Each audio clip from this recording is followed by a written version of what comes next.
All right, family, we are back with the Sunny Side View. Y'all, I have one of my favorite authors. Now, y'all know I don't throw that around, okay? I got one of my favorite authors, theologians, super dad, super husband, all of the things. One of my favorites is on with me today. I have Mr. Dante Stewart himself. Everybody should be jealous and then go buy his book, okay? What I know? What's good with it? Yo, it's so crazy. First of all, thank you for being so down to earth. You don't like New York Times bestseller, and you just be like, yeah, hit me up. Hey, shoot, I'm claiming in the name of Jesus. I will receive that name of Jesus. You know, it's crazy. There are so many people. Now, I am of the belief that you fake it until you make it. And if somebody call it, you receive it. So a lot of people think that I'm a New York Times bestseller writer. I'm not, but I will you are. It. It might not have manifest yet, but you are. I am ready. I say, Lord, use me. I am ready. I don't know anybody who is into the church realm, that like into theology, that doesn't know who you are. Like, for real. Like, I've met black people, white people, Asian people. They be like, oh yeah, Dante Stewart, I love that book. So I'm just saying. That's beautiful. That's very beautiful for real though, because you know, whatever we do, whether we in ministry or whether we're writing, any type of creating thing, a lot of the kind of payoff, quote unquote, if we have to call it that, is like long term and it's like delayed.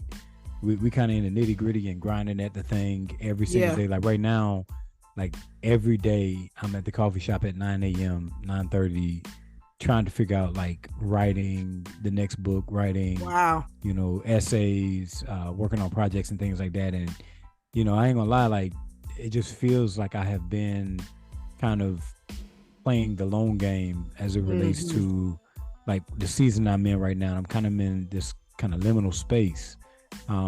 So to hear that so many people are blessed, you know, by my work, it means so much, and I'm trying to believe it. I actually was talking to my therapist not too long ago, and one of the words that I received as a child oftentimes was like, "Hey Dante, you're arrogant. You're arrogant child." You know, but for me, it was me believing in myself, me showing up for myself. And so oftentimes when people actually tell me who I really am and based on like what they have experienced and what they've seen, oftentimes I filter it. My brain, my subconscious filters it through what I heard as a child. And it begins to get really hard to receive, you know, who you are, because you got to work through so much baggage of who people never wanted you to become. So it means a lot. So thank you. And thank you to all the people. Let me say this. So last month I was celebrating women. This month I'm celebrating men. And the first week I interviewed my husband. It was amazing. And so I had to follow it up with you, because just what you mentioned, it's so often that Black boys are told that they are arrogant or that they need to be humble. But when we look at Black people in the boardroom, we want them to be, you know, not even bullheaded, but we want them to be confident or overconfident. You know what I'm saying? Like it's weird to me that we tell particularly Black boys that we demonize the very things that we would celebrate if they didn't have melanin. So, you know, I don't see people telling little white kids that they arrogant. You know, for the majority, I see a lot of time, you know, saying someone is headstrong. It's just the words, the terminology that we utilize. And, you know, for me, you know, right now, particularly, I'm making a transition into education. And so a lot of the training that we've received from Atlanta Public Schools talks about how we demonize Black and brown children, particularly boys. So it just made me think of it when you were just sharing how powerful words can be, even as you as an author, you know that, but how powerful words can be, especially when you're talking to someone who is developing, as you said, into who they are to become. Oh, 100%. Yeah, 100%. And words not just simply as like the written words, but the words we oftentimes forget that we must remember. A Yeah. few days ago, and I've been just talking about my therapy journey a lot because it's I been know. making me process so much. Yeah. Um, so me and my therapist was actually going through processing a very tough disappointment that I've been going through. Hmm. Um, I don't know how much. I'm not going to talk much about the project, but it was a project that I was working on that fell through, and I mean it was going well, and it felt right, and it felt good. It felt like it was really going to you know really do some things in my life and in my family life and in my career, and it ended up falling through. And so I've been dealing now a few months now with the disappointment that's not associated with you failing, but oftentimes when you feel that others fail you, Yeah. which hurts far deeper, Yeah. and far longer and far wider. And Right. so one of the things my therapist did that kind of caught me off guard is they opened up the documents of the kind of receipts of our time together, and they begin to read to me and remind me of all the wonderful things that have happened in my life and in my family life and in my career, as a way to remind me yo, here is the evidence. Yeah. Here's the evidence of your life.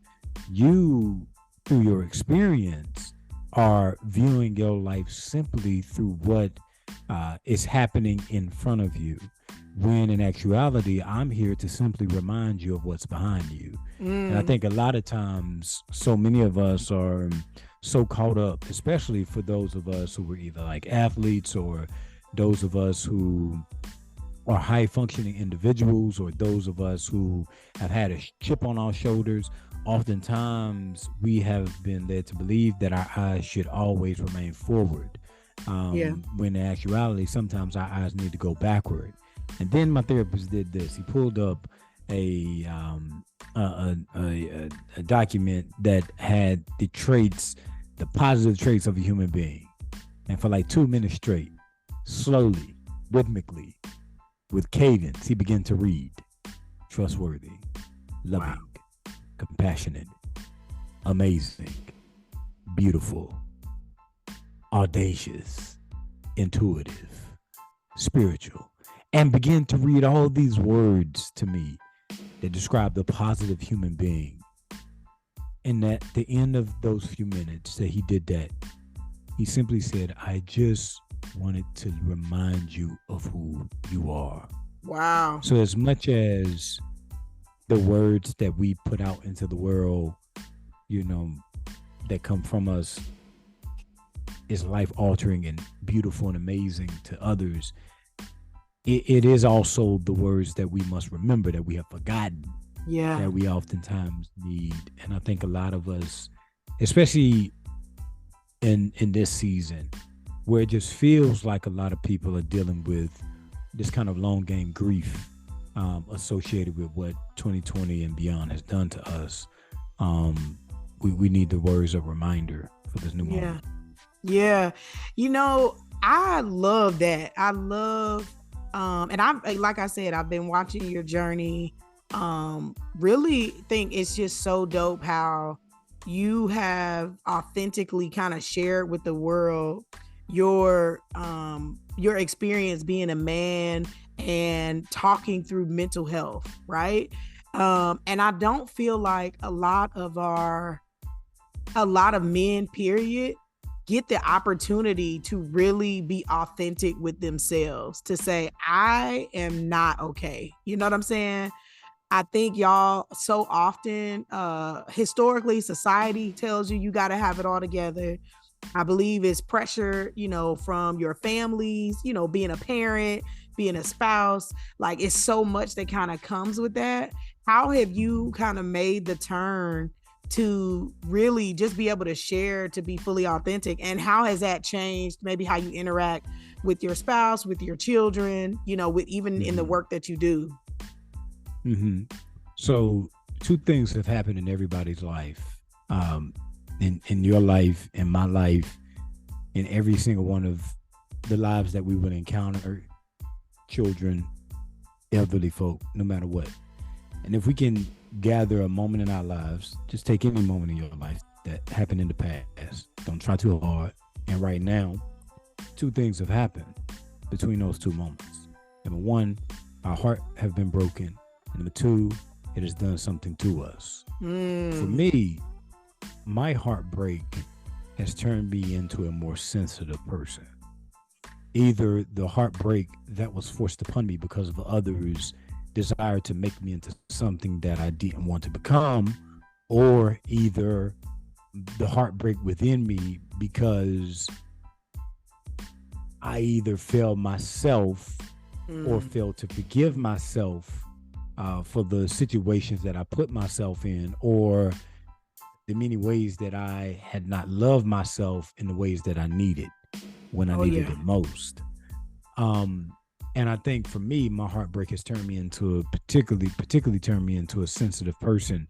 And I'm not meaning sensitive as in a sort of type of like tenderness, even though I feel like I am a pretty tender person. I think my sensitivity is about a sort of awareness of what is the details of my life.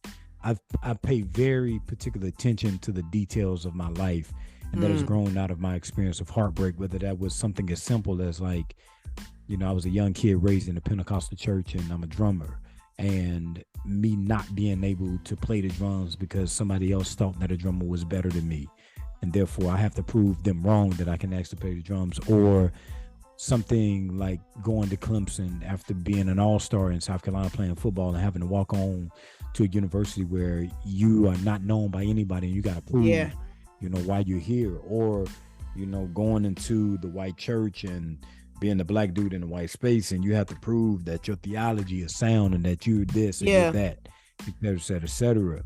Or even when I had to leave that space, when it was time for me and my family to leave that space, and it was time for me to kind of reinvent myself and figure out who Dante would be in this present moment, I feel like my heartbreak has turned me into a sort of sensitive person that tries to convey, and I've tried to convey a sense of what it means to be who that person is at that moment. One of the practices I've been doing lately is going back through my old journals. Of course, the listeners can't see this, but me and you can see this. This is my journal, I think, from 2018. This is the journal. This spans 2017, 2018.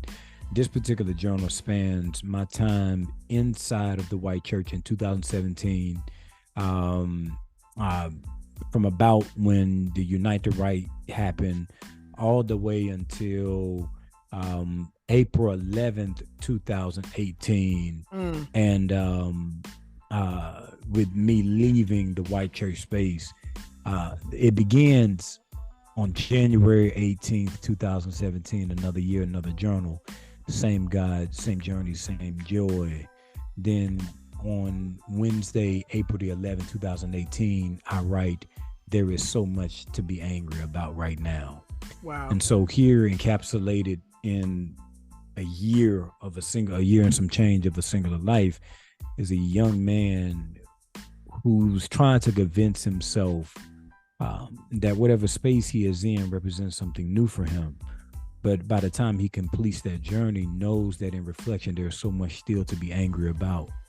And it is a sensitivity that, like, when it comes to the details of my life, to try and understand myself, to try and travel far deep into the things that I have chosen to forget, that has turned me into a sensitive person that says, you know, I can talk about my mental health journey because I have been there, and I have tried to, in some ways, forgive and heal the version of myself that others created that I never wanted to become.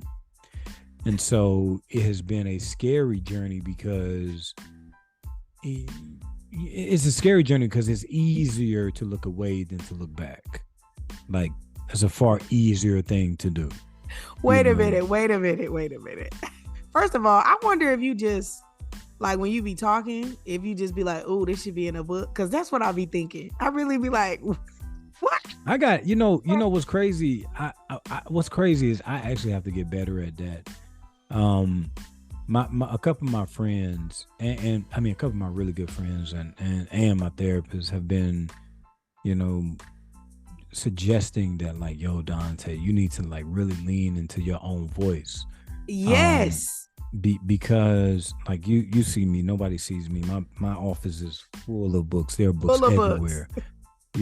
I've spent the better part of the last 7 years in a sort of deep study, because every version of yourself demands a new framework of learning. Every version of yourself demands a new way of thinking about the world. And so at every iteration of myself, I've had to take on, evolve in my thinking. But a lot of my friends were like, been kind of putting me on like, yo, Dante, we want to hear from you. We want to, your experience is enough. Your life is enough. But then that's the tough part, is when you have been told, as so many young people have been told from childhood to today to adulthood and everywhere in between, that you are not worthy, that you are not trustworthy. When that child becomes an adult and becomes visible and becomes good at what they do, it gets very hard to trust that they were the one that got them there. Yeah, that's so true. And when we believe that we actually are a part of getting us where we actually are, then it gets a little bit easier to confidently trust what we know on the inside. But if we believe that where we are is a fluke, then it's much harder to put trust in yourself, and it's much easier to trust the voice of another. So I'm working on it. That should be in the book. Everybody needs, first of all, if we was at church, I'd be like, get the offering plate, because this is a word. I think it is. First of all, I can't get past what you said when you said it's a lot easier to look away than to look back. I think that so often we are so afraid of what we have come through that we would rather disregard it instead of allowing it to empower us, as you just mentioned, that it empowered us to make it to where we are. And so when we talk about faith, and we, oftentimes we're like, you got to believe it. And I'm like, yes, but faith without works is dead, right? So I can have the faith, but I also got to look back and really take stock of this baggage that I'm trying to pretend that I don't have, and really put it in front of me so I can confront it. Just like you mentioned, this is wild. Like I just think you number one author, like that's it, and so some of this just trying to, I definitely want to continue to encourage you to continue to do things like this, because this is stuff that people need to run back over and over and over. And as we are dealing with just life, life be lifing. And sometimes you got to be like, yo, I do got it in me. Like I got it in me. Mm-hmm. One of the things I was saying to some of my fellow cohorts that as we're getting, we're all jumping into education. And one of the things I was saying to them, they were talking about how you set up your classroom.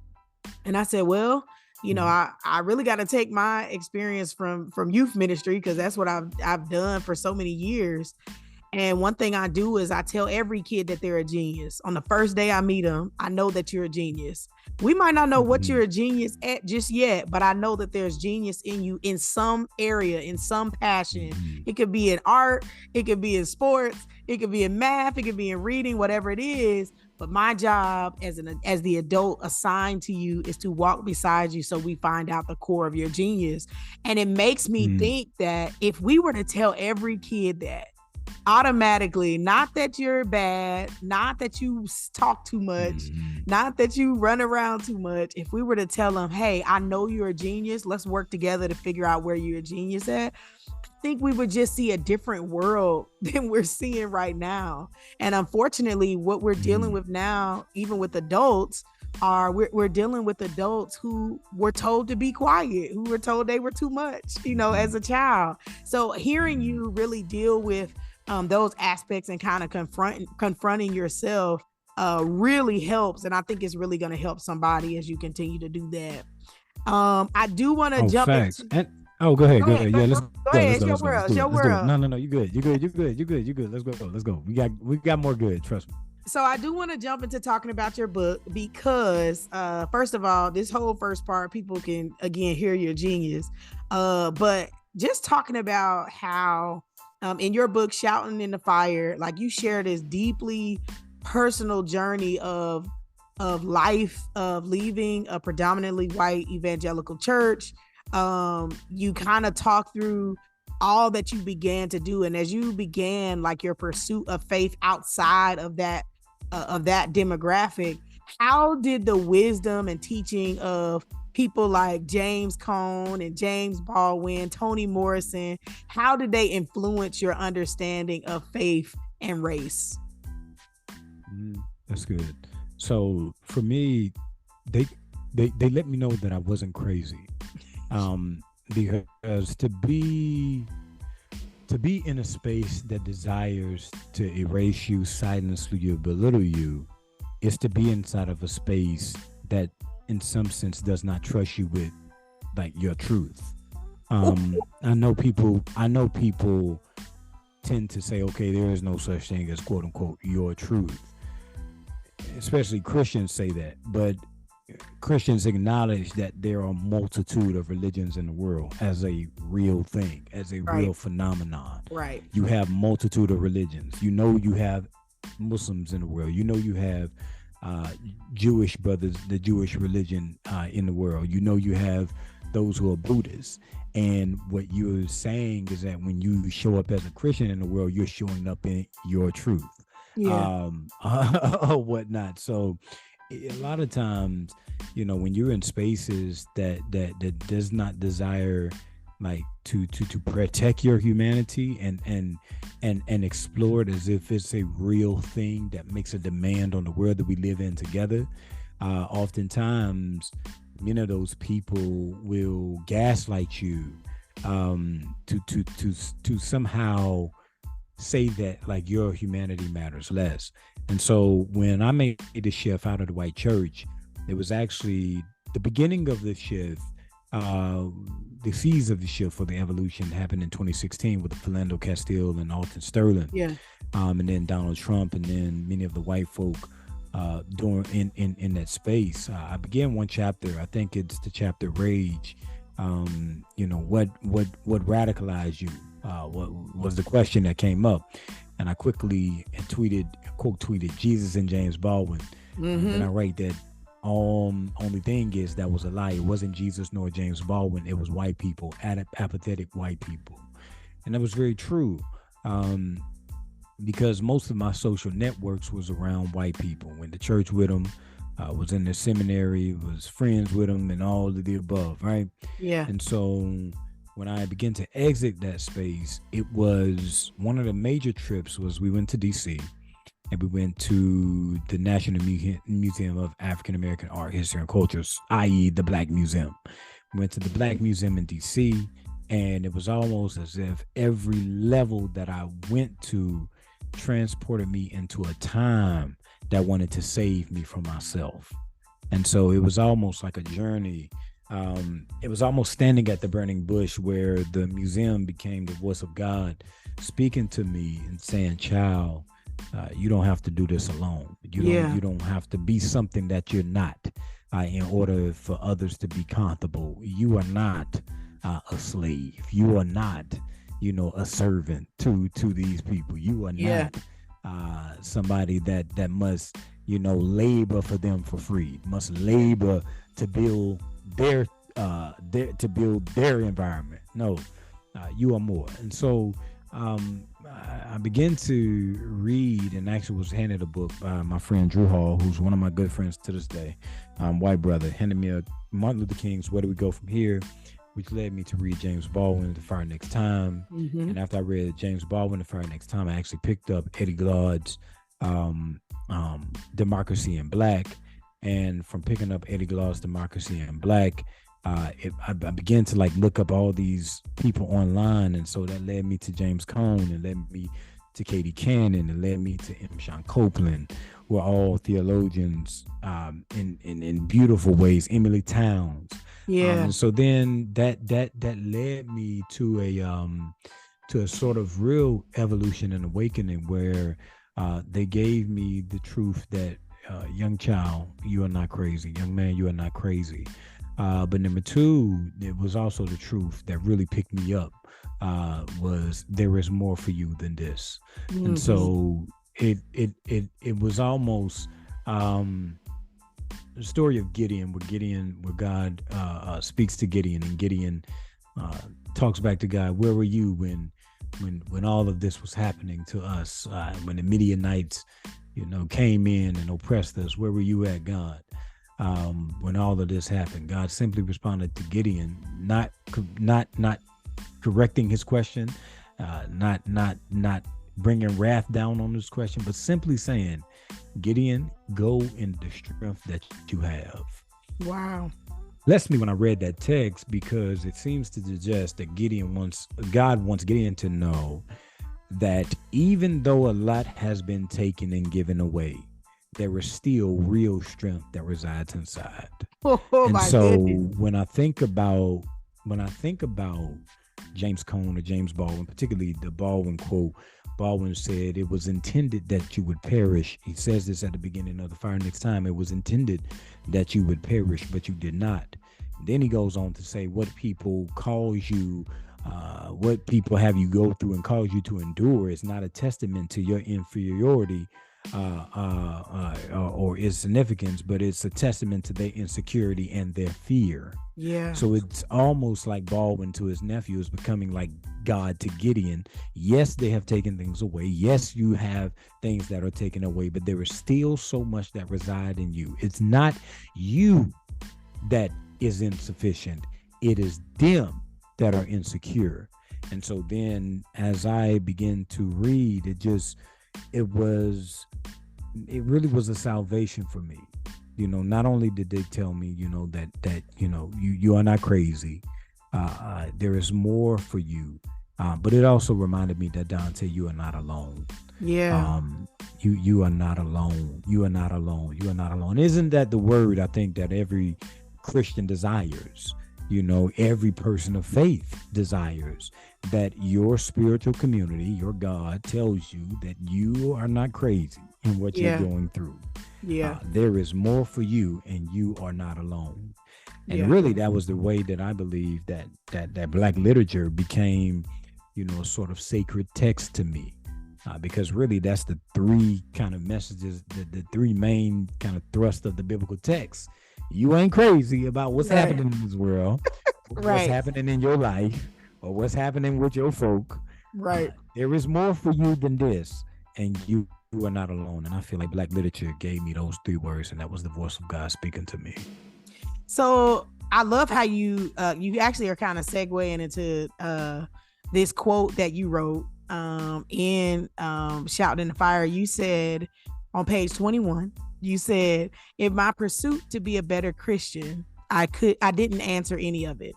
I didn't question any of it. I viewed Black sermons and Black songs and Black buildings with skepticism, and white sermons and white songs and white buildings with sacredness. I believed the lie. And I thought about this quote because what I see often, particularly in the Black church, is that we have this subconscious ideology that white is right. And we see it in Christendom. We see it in the way that we will try to model after certain churches who don't look like us, nor do they pander to us, nor do they invite us. But because maybe they're large, or maybe it appears like their money isn't funny, we will ascribe to be like this. And when I think about your words, I thought about it. I said, yeah, we do think of them as sacred. But these are people that won't even invite us to the cookout, the table, nothing, right? So how did you, as you started kind of working through that, what are your thoughts on that, even as we see it in today's church? Well, it was positioned that way. It was intended that white people in general and white Christians in particular would have a monopoly on God's quote unquote truth. When you think about the early stages of colonialism in the 15th, 16th, and 17th century, especially with the explosion of the slave trade, the transatlantic slave trade, it was intended that white people would reign over the world in dominant ways, because out of the Protestant Reformation and many ideas of God, the idea of God that came out of that movement, the word was, the God that I serve is coming to destroy your practices and your faith, whether that was against the Catholic Church or, people who rock with Luther against people who rock with, Calvin or Zwingli.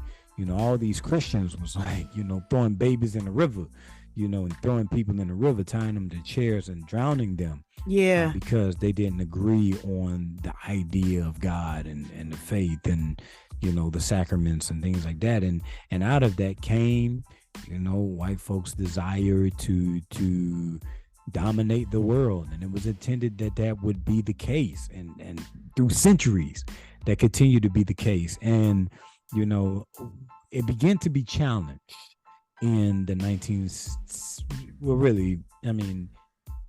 one can speak of any moment in history as challenging. One can say, okay, the post-Reconstruction moment challenge, ideas of white superiority. But one moment in particular, I think, was very important in 3 major decades when it came to either challenging white people's power, especially when it comes to religion, and the kind of backlash that like ensued was through the 1960s, 1970s, and 1980s, which were critically important to white Christian power. Especially when you talk about the 1960s and the Civil Rights Act and the Voting Rights Act, 1970s when with the rise of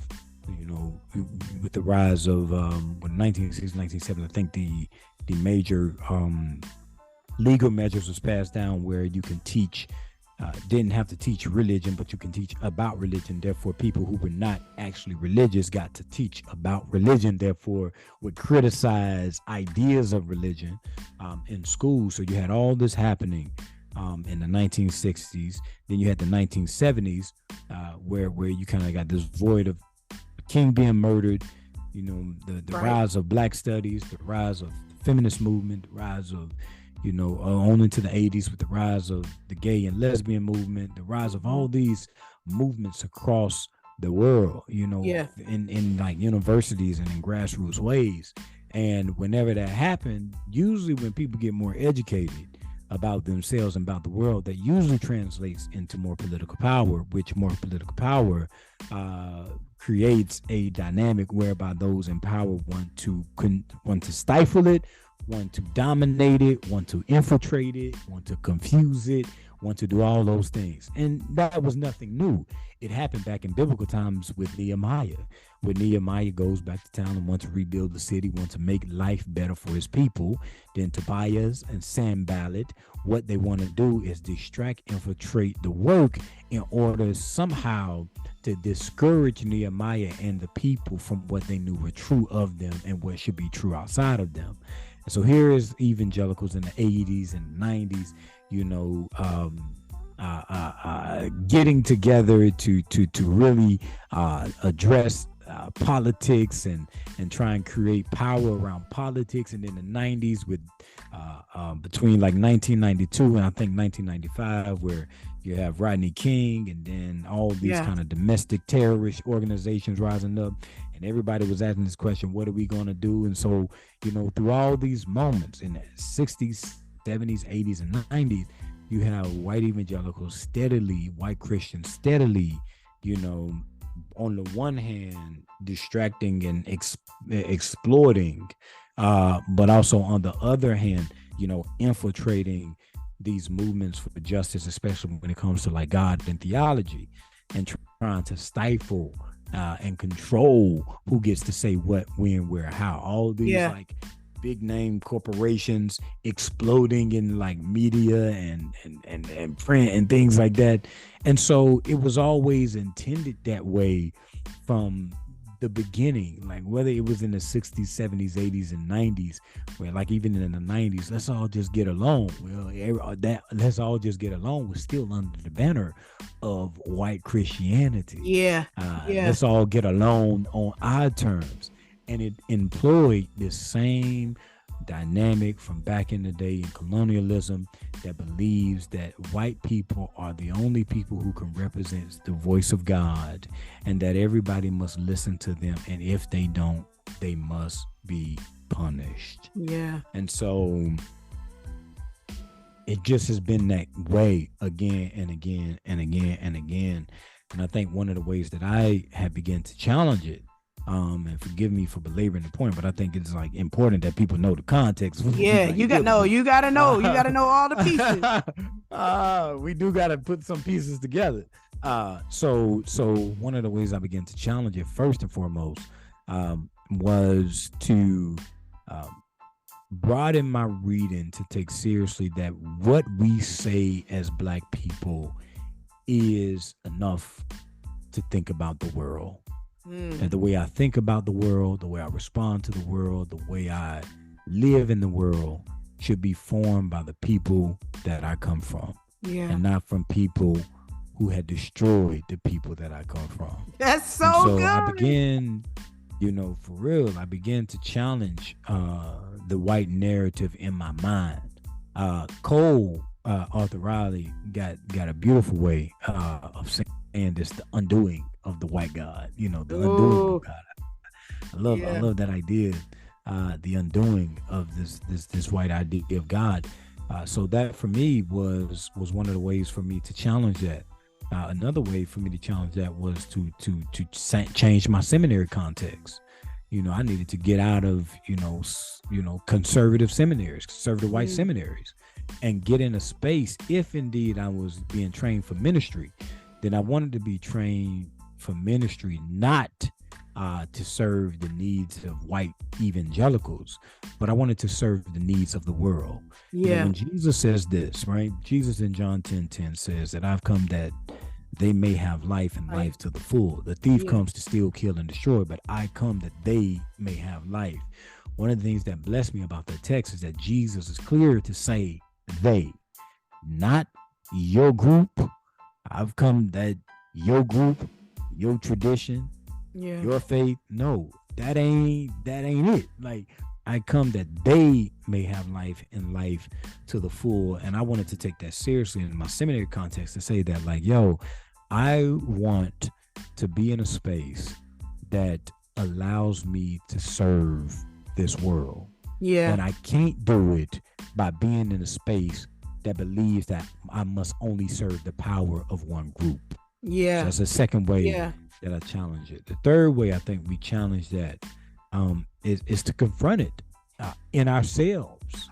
So much of shouting in the fire begins in the first two movements from, challenging white ideas in my mind and how I thought about the world, and really trying to in some regard expand my theological imagination. But those two things are nothing if we don't have the courage to face ourselves. Yeah. And so for me, it was about like, yo, Dante, you need to deal with you. Yeah. You need to deal with what this has created you and wrestle with it. And as you wrestle with it and heal it in yourself, then you will help others wrestle with it and heal it in them and themselves. Yeah. And so I think it's an ongoing work. It's an ongoing work. It's an ongoing challenging work, because the forces at work against us are way more powerful than the forces at work for us. And so we should be diligent and adamant to discern, who am I being formed by, and how are they forming me, and what is that doing to me and doing to this world, and how can I seek to challenge it and change it. Yeah, I love that the last thing you said was about confronting it. I went to a conference that the staff, we all paid to go to this conference, and the conference was homogenous. It was white cisgender men who led everything, the workshops from the platform. Of course, you know, they had the one black guy come up there to say why we should all get along, you know, like that kind of thing. And so some of the people who were with me, they, you know, my church, sometimes they call me Sojourner Truth, because they're like, she always gonna come out.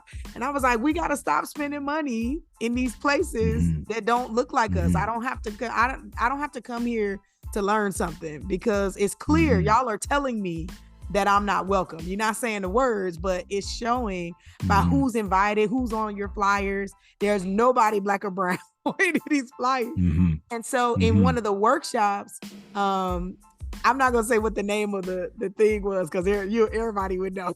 But one of the curriculums that they used, it was a Swahili word, is what the curriculum that they created, but they were using this Swahili word. So of course, you know, I raised my hand and said, yo, I really love this curriculum. You know, how long were you with the community that speaks Swahili to get this idea? And they were like, oh, we never did. I said, oh, so y'all just stealing words.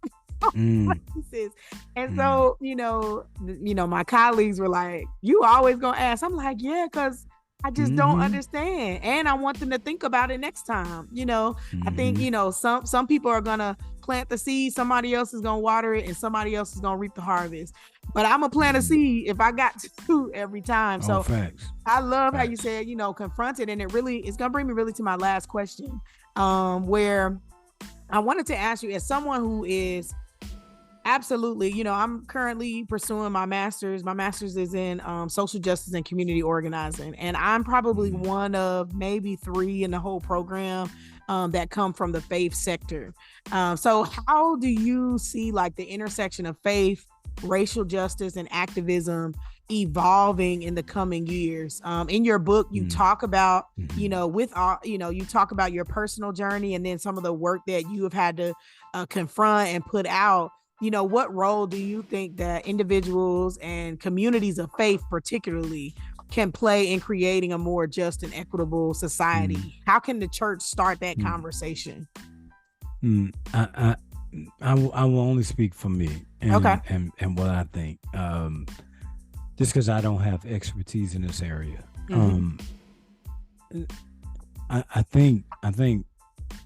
I mean, the church really has to become more open in our theology. It's just facts. And when I say open in our theology, what I'm suggesting is that, you know, we learn from Jesus. Yeah. Here's a man, a Jew, who comes in on the scene in the midst of, you know, who evidently went through rabbinical training. Who evidently went through a rigorous way of study, years and years and years of study. Luke 2:52 says that Jesus grew in wisdom and in years and found favor in God and people. Rigorous study. And the mechanism of teaching Jesus desired in the world was love and stories. And so I think for churches, like, we have to like find a way to connect with people on those 2 mediums, love and stories, whether that be through digital ways, whether that be through the things we offer at the church, you know, but whether that be through the way we show up in the world. You know, I was actually listening to reading Barbara Brown Taylor's The Preaching Life. She tells a story where members of her parish began to say that they wanted to know more about the Bible. So Barbara Brown Taylor began to hire seminary professors to come and teach Hebrew Bible courses, teach New Testament courses, etc., etc. And what she found out is that these people came to teach, but nobody would show up for the class. And she was kind of like wondering, like, golly, like y'all kept saying, y'all wanted to learn more about the Bible, but y'all don't show up. And so she tried to do something different, right? She offered a class on the Bible and meditation.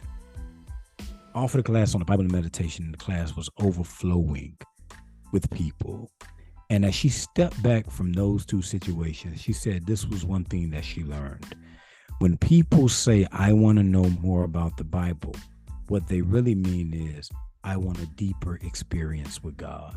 They wasn't thinking about exegesis, source criticism, and things of that nature. They wanted a deeper experience with God. So if through whatever medium we can help people have a deeper experience with God through love and story, then that will be the way. Some people will do that through social media, through like TikTok because I think the media platforms we have now are great teaching devices. Though I think it's dangerous because it's like it's not dangerous because you can't sift through what is true, but it's like so oversaturated that like it just, I mean, anything goes. Like anything goes. You just don't, I mean, like it makes it very hard, to commit to a thing. When it's so saturated with so much. It's like, on any given day, somebody can have something viral, not because it's right or well studied, but because it just looks great and is positioned well for the algorithm. But if we can find creative ways to go inside whatever medium we are in to do that, then I think that if we can connect with people in love and story and simplify our faith in that way and help people have a deeper experience with God, which means, helping them unlearn a God, as Barbara Brown Taylor says, that let them down. Or a God they believe that hates them, or a God they believe is distant. If we can help them have a deeper experience with that God through love and story, then we can do well. I think another thing, that we can do is foster environments where friendship can be real. Like, one of the things that I think we as human beings long for, especially post-pandemic, is real friendships. Community that aren't 100%. Real friendships that are not just like every month, but that are every week. Like, we in a very real way as human beings are trying to rebuild our social connection in a moment where social trust is eroding. And so maybe like that whole idea that they came together breaking bread and doing their thing is a really good idea. They just came together. I know a lot of people are like, oh, that's the text about you need to be a member of the church. No, it's just telling you what people did to survive what they had to survive. They came together, they ate, they fellowship, they went about their way. And I think as a church, we need to do that well in this moment. Like, foster real friendships that can outlast and last every moment of life transitions. So those are the two things. I love that. That I would suggest. I love that. That's me being Reverend Dante Stewart right there. I mean, you've been preaching all night. So, yo, let me ask you. So, just as we sign off, in your book, and Shoutin in the Fire, what do you hope people take away from your book? Like, what impact do you hope it'll have on their understanding of faith and race and the pursuit of justice? Like, what is your hope that people get, at the end of that book? I think I want people to leave with more of themselves once they finish. That's really my only goal. And even as I'm writing this next book, like, that's only what I want. I want people, as they encounter me and all my failures and flaws and successes and triumphs, that they would encounter more of themselves, and that they would leave wide open the gate of self-love enough that they themselves can enter. Yeah. I think that's my hope. I want readers to leave with more of themselves, and leave open the possibility that, like, I can become better if I try. That's dope. That's dope. Okay, so as an author, theologian, what projects or initiatives are you currently involved in? Where can we find you? What can we do? We all know we running to buy another copy of Shoutin in the Fire. I got the hard copy and I got the Kindle version, and I'll be giving them away all the time, and then I buy new ones. So what's your, what are you working on? What can we do to make sure that we're supporting you? Yeah, so I'm actually working on my second book right now, and I'm deep into that. I actually got my proposal turned in, so I was really happy about that I got my proposal turned in, and I'm steady working on it. Also, I got some other writing projects that I'm doing. I'm getting into sports writing. So I'm working on two big projects in sports writing, because as a writer, I'm in a very unique position where, like, on the one hand, I'm Reverend Dante Stewart, like, in the church, like, on stage in the church, in the church. But then I'm also the writer Dante Stewart, who is very much visible in the public sector. That's like, oh, who is this pastor writing about sports? Who is this pastor writing about? It's like I'm doing both, so it's been an interesting thing, but I love it, and those are the things I'm working on. Like, I'm really two big goals of mine this year. I had a lot of big goals this year. Was to finish my second book and to at least start my young adult fiction book, which I have. At least started it and conceptualizing it. Another big goal for me was to have my first, like, magazine piece or long form feature piece, because I've really been wanting to get into, like, feature writing and profile writing. So I've been really wanting to do that, and thankfully I got the call for both of those, and working hard on those right now. And I think to more so, like, accept who I am and love the life that I have. That really is the most important work that Dante Stewart is working on right now, is to wake up in the morning and to believe that the life that I live is actually lovely.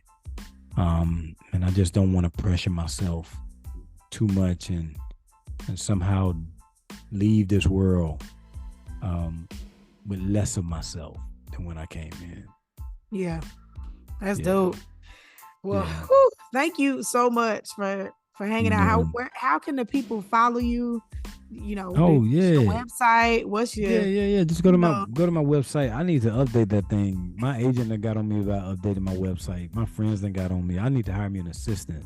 You need an assistant. Dante Stewart needs an assistant. Everybody. An assistant. I really do. I really need an assistant. Like, dead serious. But you can find me on my website, DanteCStewart.com, or on social media at StewartDanteC. And I'm very like, I'll hit you back. I'll talk. You will. I'm a living with you. If you're ever in Augusta, you will catch me at the coffee shop all the time. The coffee shop I used to work at, and usually there's a lot of people there that I know and share time with. So on any given day, you can find me with somebody that I know in there, hugging them or catching up with them, asking them about their kids, and just creating a space for them. So I'm just hit me up and I'll try and hit people back. So thank you. And thank you, Sonny, and thank you to the space that you're curating and creating and have created. And thank you to each of the listeners, because y'all make this what it is. And every single one of you, every listener, down to the one, each of you make this what it is. So thank you for tuning in. Thank you. Well, y'all, thank y'all so much. Again, we got to follow Dante Stewart. Please don't hesitate. I will put the link to his book in the description. One thing I'm all about is supporting people who show up. And Dante is absolutely right. He will respond. And so shout out to him. Shout out, Dante, to you, to your spouse. Thank you so much for your wife being so amazing. I always love to shout out his wife because she lets us interview him. She's amazing. And shout out to he got the kids hanging out. So we want to go ahead and make sure that we get all that information posted so we can make sure we support you. Thank you, everybody, once again, for listening to the Sunny Side View. Thank you again, Dante. You are amazing. Everybody go get his book too. Right now. You too. You too. You too.